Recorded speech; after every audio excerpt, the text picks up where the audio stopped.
기억하시는지 모르겠습니다. 하박국 선지자의 첫 번째 물음은 어느 때까지, 언제까지 유다의 불법과 유다의 불의를 두고 보시겠습니까? 하는 것이었습니다. 그리고 하박국 선지자의 두 번째 물음은 어찌하여서 유다의 범죄를 벌하기 위해 더 악한, 더 불법하고 더 불의한 바벨론을 사용하려 하십니까? 이것이었습니다. 이 두 가지 질문을 선지자는 하나님께 드렸고, 그리고 오늘 본문 2장은 하박국이 1장 마지막 부분에 질문했던 그 두 번째 질문, 왜, 어째서 바벨론이라는 더 악한 나라를 일으켜서 유다를 징계하시려 합니까? 라는 그 물음에 대한 하나님의 대답, 하나님의 응답이 기록되고 있는 본문이 오늘 본문 2장입니다. 1장에서는 그랬었죠. 언제까지 유다의 불법 불의를 두고 보시겠습니까? 라는 질문에 하나님은 기다려라, 곧 바벨론을 일으켜서 유다를 징계하겠다 라고 대답하셨고, 거기에 대해서 왜 바벨론입니까? 바벨론은 더 악한 나라인데 라고 질문을 드린 겁니다. 거기에 대해서 하나님께서 이렇게 대답하시죠. 그것이 2장의 본문입니다. 자, 먼저 1절 말씀 보십시오. 내가 내 파수하는 곳에 서며 성루에 서리라. 그가 내게 무엇이라 말씀하실는지, 하나님이 내게 무엇이라 말씀하실는지 기다리고 바라보며 나의 질문에 대하여 왜 바벨론입니까? 하는 그 질문에 대하여 어떻게 대답하실는지 보리라 라고 하박국이 이야기합니다. 선지자 하박국은 자신의 물음에 대한 하나님의 응답을 기다리며 파수하는 곳에 성루에 서겠다라고 말하고 있습니다. 파수하는 곳은 그 지역의 가장 높은 지역으로서 외부의 소식을 가장 빨리 접할 수 있는 그런 위치입니다. 외부에서 다가오는 위험도 가장 먼저 알아채고 내부에 있는 모든 사람들에게 가장 먼저 알릴 수 있는 그런 장소가 바로 파수하는 곳 혹은 성루일 겁니다. 선지자는 지금 그 지역에서 가장 높은 곳, 다른 의미로 하나님께로부터 가장 가까운 곳에 서서 하나님의 응답을 기다리고 있는 겁니다. 어쩌면 지금 선지자는 그렇게 말하고 있는 겁니다. 내가 하나님이 대답하실 때까지 여기서 한 발도 움직이지 않고 기다리고 말겠다라는 그런 다짐을 갖고 이곳에 서 있는 겁니다. 또 동시에 이 파수하는 곳은 선지자가 감당해야 할 사명이 무엇인지 상징적으로 말해주는 장소이기도 합니다. 유다를 향한 하나님의 심판과 징계의 소식을 가장 먼저 듣고 백성들에게 알려주는, 경고하는 것이 바로 선지자의 사명이기 때문에 그렇습니다. 그러기에 그 사명을 가지고 있었던 선지자이기에 가장 높은 곳에 서서 가장 먼저 하나님의 응답을 지금 기다리고 있는 겁니다. 어쩌면 그 사명, 하나님의 말씀을 듣고 하나님의 경고의 말씀을 듣고 그 말씀을 백성들에게 알려주는 이 사명 또한 이 시대의 영적 파수꾼들인 저와 여러분의 사명이라고도 할 수 있을 겁니다. 우리 역시 이 땅의 백성들을 향한, 이 시대의 백성들을 향한 하나님의 말씀, 하나님의 뜻을 전해야 하는 책임이, 사명이 우리에게 있기 때문에 그렇습니다. 그러기에 우리도 역시 선지자처럼 깨어서 파수하는 곳에 서서 하나님의 음성을 기다려야 합니다. 그리고 들어야 합니다. 듣고 깨닫고 그 말씀을, 그 뜻을 전해 주어야 하는 사명이 저와 여러분에게 있는 겁니다. 온갖 세상의 크고 시끄러운 소리들이 아니라, 특히 이제 연말 연초에 우리를 유혹하는 그런 많은 수많은 세상의 사람들의 소리가 아니라, 비록 세미한 소리일지라도 분명하게 우리에게 말씀하시는 하나님의 음성을 분별해서 들을 수 있어야 됩니다. 오늘도 무조건 저를 통하여 우리에게 말씀하시는 하나님의 그 말씀을 분명히 깨달아 알 수 있어야 됩니다. 듣고 깨달아서 그 말씀을 우리 가족과 친구들, 이웃들에게 전할 수 있어야 됩니다. 자, 그렇게 하나님의 대답을, 하나님의 응답을 기다리던 선지자에게 드디어 하나님이 응답하십니다. 말씀하십니다. 2절 말씀 같이 읽어보겠습니다. 시작. 여호와께서 내게 대답하여 이르시되 너는 이 묵시를 기록하여 판에 명백히 새기되 달려가면서도 읽을 수 있게 하라. 아멘. 하나님의 응답은 가장 먼저 무엇입니까? 이 묵시를, 이 말씀을, 이 응답을 기록하라, 판에 잘 새기라는 것이었습니다. 크고 분명하게 잘 새겨서 심지어는 달려가면서도 읽을 수 있도록, 누구라도 쉽게 보고 알 수 있도록 판에 새기라는 겁니다. 하나님께서 가장 먼저 선지자에게 주신 대답은 내가 너에게 내가 말할 터인데, 말씀을 주실 터인데 판에 새기라는 것이었습니다. 다른 사람들이 알 수 있도록. 그거 아십니까? 저와 여러분이 바로 하나님의 말씀을 판에 새겨야 하는 자들입니다. 어떤 판에 새겨야 됩니까? 우리의 먼저 마음 판에 새겨야 되고, 또 우리의 삶의 판에 새겨야 하는 것입니다. 그것도 더하거나 뺨없이 왜곡되지 않도록 해서 우리를 보는 자들이, 여러분을 보는 자들이 여러분에게 새겨진 그 말씀을 분명하게 읽을 수 있도록, 들을 수 있도록, 알 수 있도록, 발견할 수 있도록 우리의 마음판에, 우리의 삶의 판에 새겨야 되는 것입니다. 그렇습니다. 우리는 하나님의 말씀을 새기는 자들입니다. 오늘 주시는 이 말씀, 하박국 2장의 말씀도 우리의 마음판에 새기고 여러분의 삶의 판에 새길 수 있기를 원합니다. 그래서 한 주간 살아가면서 우리의 삶에 새겨진 그 말씀으로, 우리의 마음에 새겨진 그 말씀으로 우리가 만나는 사람들이 하나님의 말씀을 알 수 있도록 잘 새길 수 있는 이 시간 되어지기를 바랍니다. 3절 말씀, 하나님의 말씀이 이어집니다. 3절 말씀도 같이 읽어보겠습니다. 시작. 이 묵시는 정한 때가 있나니 그 종말이 속히 이르겠고 결코 거짓되지 아니하리라. 비록 더딜지라도 기다리라. 지체되지 않고 반드시 응하리라. 아멘. 이 묵시, 이 말씀은 정한 때가 있답니다. 이루어지는 때가 있답니다. 그때를 종말이라고 표현하고 있습니다. 하나님이 정한 때는 종말의 때인데 바로 그때는 이미 정해져 있다는 겁니다. 하나님이 적당한 때 봐서 나중에 정할 게가 아니라 이미 뚜렷하게 정해져 있습니다. 하나님이 이미 정해놓으셨습니다. 문제는 우리에게 두 가지 문제가 남는데요. 하나는 하박국서에 기록된 이 종말, 그 정해진 때가 언제를, 무엇을 말하는지 모른다는 겁니다. 유다의 멸망의 때를 말하는 것인지, 아니면 바벨론이 멸망할 때를 하나님이 종말로 정한 때로 말씀하신 것인지, 이도저도 아니면 하나님의 최후 심판의 때를 말하는 것인지 분명하진 않습니다. 물론 세 가지가 다 가능합니다. 예를 들면 유다의 멸망의 때가 있다. 그때가 속히 이를 것이다. 그때가 정해져 있고 속히 이를 것이다. 가능하죠. 바벨론의 멸망의 때도 마찬가지입니다. 바벨론이 멸망할 때가 정해져 있다. 그리고 그때는 속히 이를 것이다. 역시 가능합니다. 근데 제 짐작에 아마도 선지자는 유다의 멸망과 바벨론의 멸망, 이 두 가지를 다 이야기하고 있는 것 같습니다.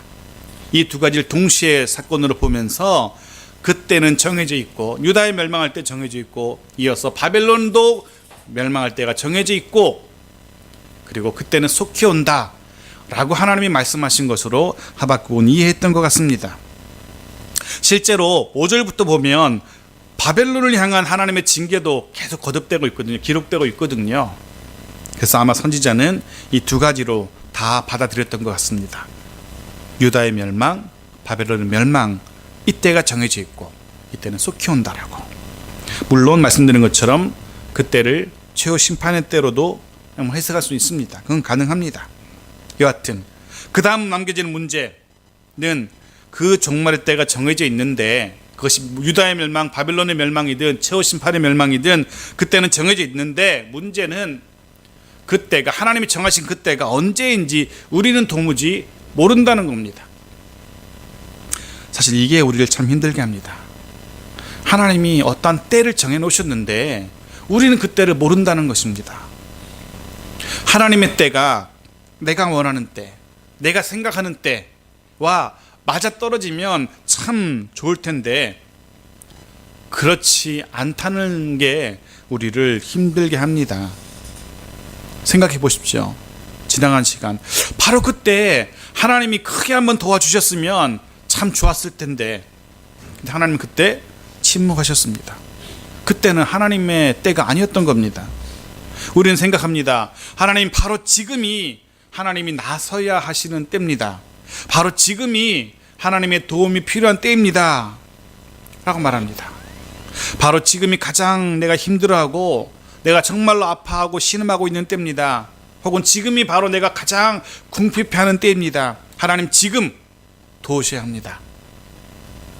이때 하나님이 도우시면 우리도 좋고 하나님도 좋고 우리를 보는 사람들도 좋고 우리가 그들에게 봐라, 하나님이 이렇게 도우셨다 라고 간증도 할 수 있고 얼마나 좋은 기회입니까? 근데 하나님은 여전히 침묵하시죠. 아직도 하나님의 때가 아닌 겁니다. 나의 때이긴 하지만, 내가 필요로 한 때이지만 하나님은 하나님의 때가 아닌 것입니다. 그래서 우리는 주로 지치고 많이 힘들어합니다. 그런데 하나님께서 다시 한번 이렇게 반복해서 말씀하시죠. 3절 후반절 다시 보십시오. 같이 읽어보겠습니다. 시작.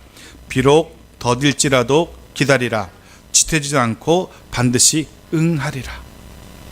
하나님이 이렇게 다시 한번 거듭 말씀하십니다. 비록 더딜지라도 기다리라. 기다리라고 말씀하십니다. 뭐라고요? 반드시 응답하리라고 말씀하십니다. 사실 하나님이 선지자의 그 물음에 대해서 왜 어찌하여서 바벨론입니까 하는 그 물음의 대답은 바로 이것이었습니다. 기다리라. 이것이 선지자 하박국에게 주신 하나님의 대답이었습니다. 어찌하여 유다가 바벨론 같은 나라에게 망하도록 두십니까? 라는 이 물음에 하나님은 바벨론의 마지막 때도 있다. 그러니까 기다리라 라고 말씀하고 계신 것입니다. 기다림. 어쩌면 신앙인에게 있어서 가장 필수 불가결한 요소가 아닐까, 덕목이 아닐까 생각해 봅니다. 기다림. 물론 이 기다림은 막연한 기다림은 아닙니다. 기대를 가지고, 소망을 가지고 반드시 이루어질 것이기 때문에 그 이루어짐에 대한 소망을 가지고, 기대를 가지고 기다리는 그런 기다림입니다. 그래서 3절에서 그렇게 말씀하신 겁니다. 더딜지라도 지체되지 않을 것이라고. 비록 천천히 오고 있는 듯 하지만 그때는 늦어지거나 연기되지는 않는다는 겁니다. 즉 슬로우로 오고 있지만 그것이 연기되거나 미뤄지지는 않는다는 겁니다. 그래서 반드시 정해진 때에 올 것이기 때문에 우리는 소망을 가지고 기다릴 수 있는 겁니다. 하나님의 약속 혹은 기도의 응답, 조금만 더 기다리십시오. 기다리면 낙심하거나 절망하거나 포기하지 마시고요. 하나님이 도우실 때가 곧 옵니다. 하나님이 역사하실 때가 곧 옵니다. 우리 모두 그런 기대와 소망을 가지고 기다릴 수 있는 그런 우리 모두가 되어지길 바랍니다. 자, 그렇게 기다리는 우리의 삶이 어떤 모습이 하는지, 어떤 모습으로 기다려야 되는지 더 구체적으로 보여줍니다. 그것이 4절입니다. 아주 유명한 말씀이죠. 같이 읽겠습니다. 시작. 보라, 그의 마음은 교만하며 그 속에서 정직하지 못하나 의인은 그의 믿음으로 말미암아 살리라. 아멘. 의인은 어떻게 살아야 됩니까? 믿음으로 말미암아 살리라. 너무도 유명한 말씀입니다. 사도 바울 역시 이 말씀을 그대로 인용하고 있습니다. 하지만 하박국서에 기록한 이 말씀과 신약에서 사도 바울이 이 말씀을 인용할 때 의미는 조금 다릅니다. 로마서 1장 17절 보십시오. 복음에는 하나님의 의가 나타나서 믿음으로 믿음에 이르게 하나니 기록된 바 오직 의인은 믿음으로 말미암아 살리라 함과 같으니라. 하박국의 말씀 그대로 인용하고 있습니다. 그런데 사도 바울은 이 믿음을 의롭다고 칭함받기 위한 전제 조건으로 말하고 있는 겁니다. 네가 의롭다라고, 의로운 사람 칭의, 의롭다라고 일컬어지기 원하느냐? 믿음이 있어야 된다. 전제 조건을 이야기합니다. 하지만 하박국이 말하는 믿음은 조금 다릅니다.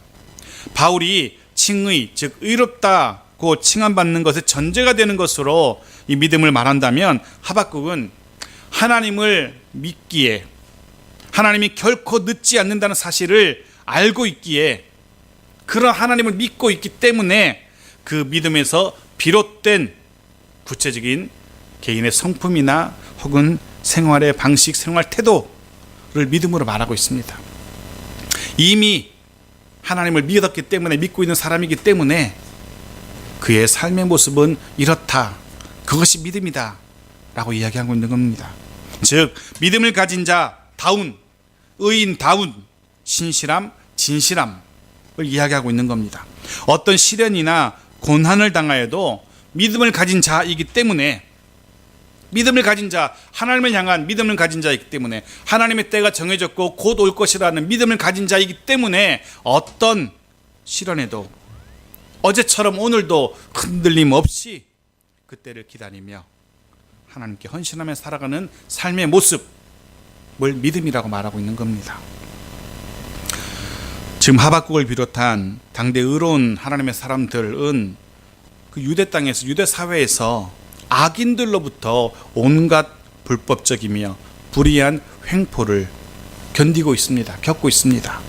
게다가 앞으로 바벨론의 침략, 그리고 바벨론의 통치 아래에서 더 크고 더 엄청난 고난을 겪게 될 겁니다. 하지만 환경은 그럴지라도 하나님을 향한 믿음을 가진 의인이기에 매 순간 하나님의 능력을 붙들고 인내하면서 소망 가운데 기다리는 삶을 살아야 한다는 것입니다. 물론 여기서 말하는 인내는 그냥 참고 버티는 것을 말하는 게 아닙니다. 이 악물고 버티는 것, 그거 아닙니다. 하나님이 살아계시고 하나님이 결국 말씀대로 행하실 것을 알기에 소망 가운데 기쁨으로 기다리는 것을 말합니다.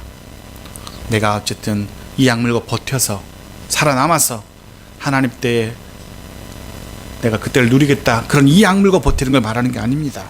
오늘의 삶의 현장에서 하나님의 응답을 기다리며 소망 가운데, 기쁨 가운데, 감사함 가운데 기다리는 모습, 그게 믿음이라고 하박국은 이야기하고 있는 겁니다.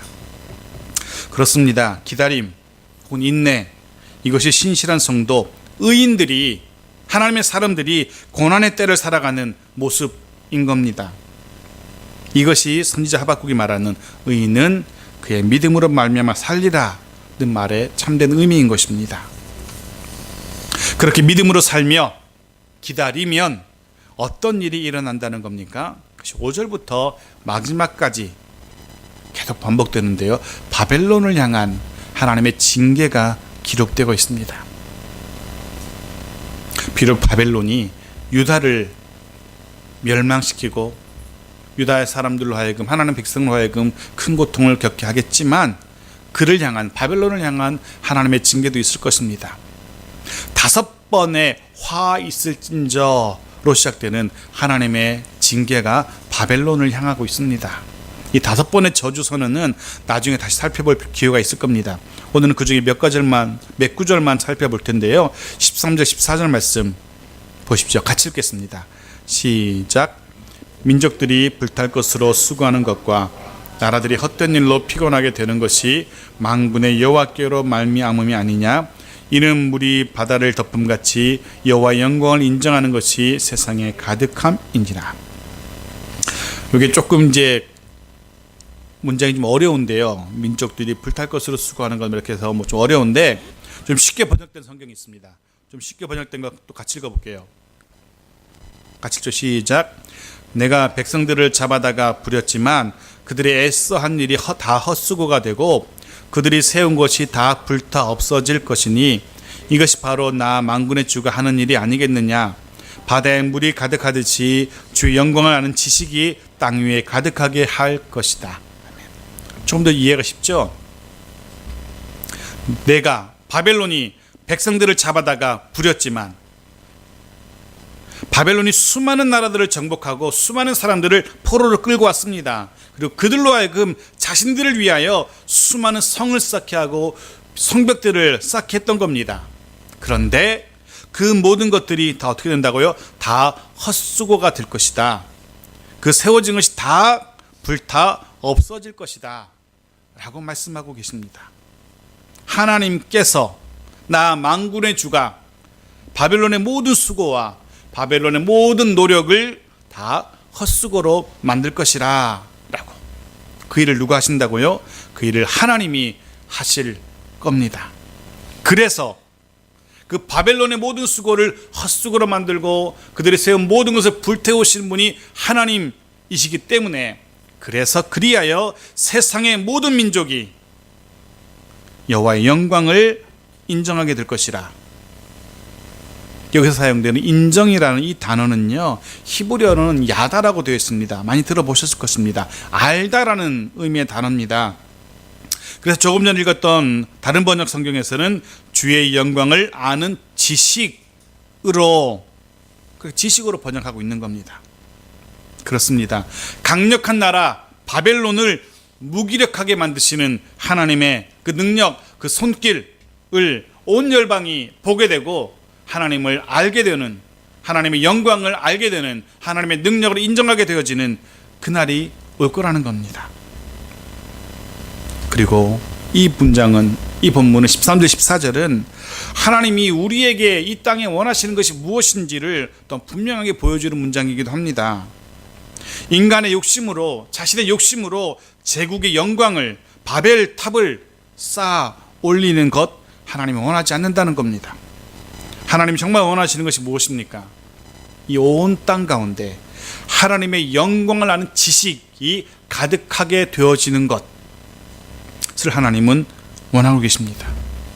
온 열방이 하나님이 어떤 분이신지 알게 되는 것, 그것을 하나님은 원하고 계시는 겁니다. 그리고 또한 그것은 우리가 기도해야 할 기도의 제목입니다. 온 나라와 민족이 하나님을 인정하게 되도록, 하나님을 알게 되는 날에 속히 오도록 우리는 기도해야 됩니다. 불의와 죄악, 폭력, 착취, 속임, 거짓이 난무한 세상입니다. 법보다는 주먹이 오히려 더 가까운 세상입니다. 공의보다 불법과 압제와 사륙이 더 난무한, 더 많은 세상입니다.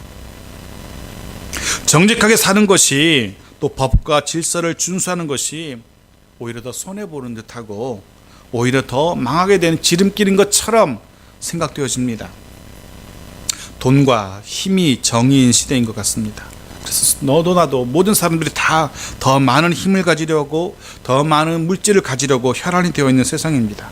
수단과 방법을 가리지 않습니다. 더 많은 돈, 더 많은 힘을 가지려고. 하지만 하나님은 분명히 말씀하셨죠. 그런 욕심, 인간의 바벨탑을 쌓아가던 그 바벨론은 망하고 말았다는 사실을 우리 분명히 보여줍니다. 그리고 그를 통하여 하나님의 영광이 온 열방 가운데 드러나게 된 겁니다. 우리도 기도해야 됩니다. 하나님의 영광 앞에 온 나라와 백성이 엎드리는 날 속히 오게 해달라고. 믿지 않는 가족들, 친척들, 이웃들 또 하나님을 인정하는 날이 속히 오게 해달라고.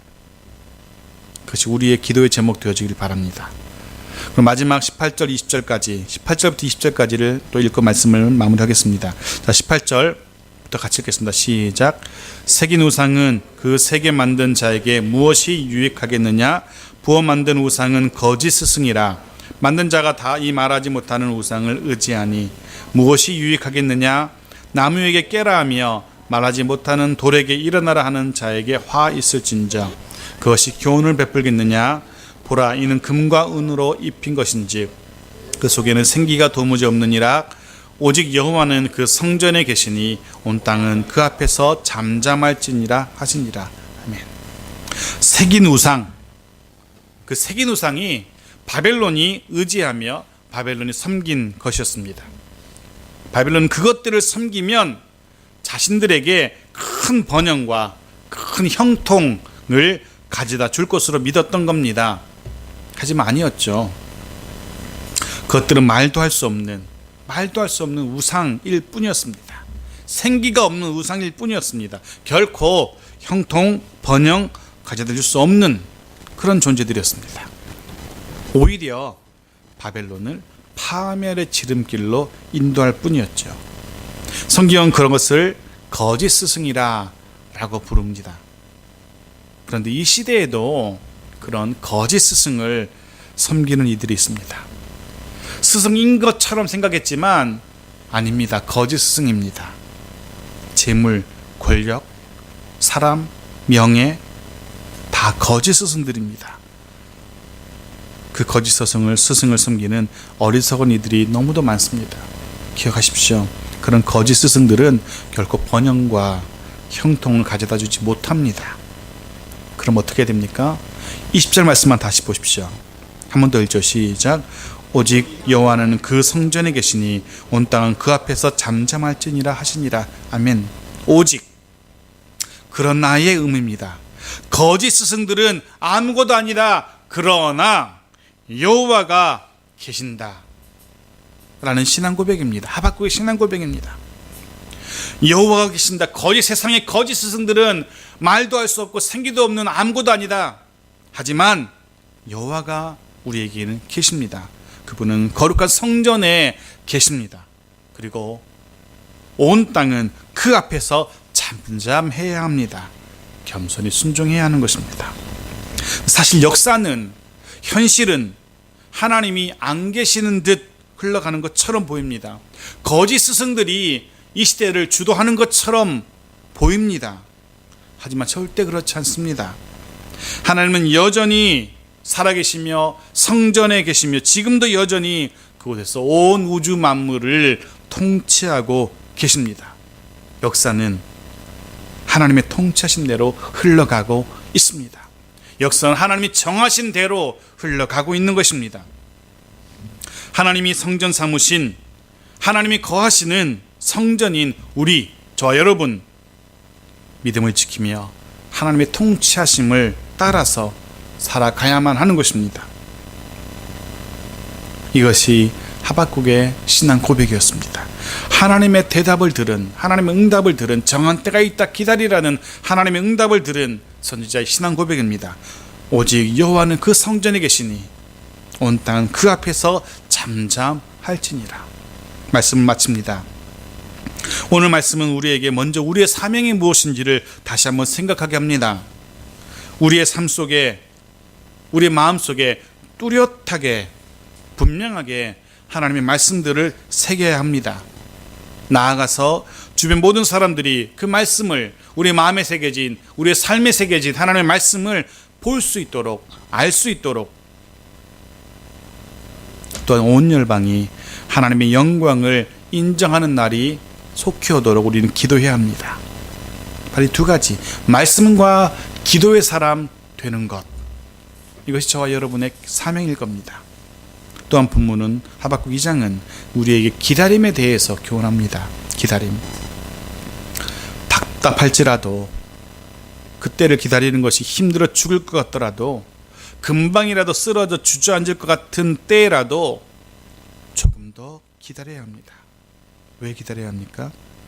하나님의 정해진 때가 있기 때문에, 그 때가 얼마 남지 않았게 속히 올 것이기 때문에 우리는 조금 더 기다려야 하는 것입니다. 하나님은 그 때를 위하여 지금도 여전히 이 땅을 통치하고 계십니다. 그러하기에 우리는 하박국서 이 말씀대로 소망 가운데, 기쁨 가운데 그 때를, 이제 3장에서 다음 주에 보겠지만 그 부흥의 때를 기다릴 수 있는 저와 여러분 모두가 되어지기를 간절히 축원합니다.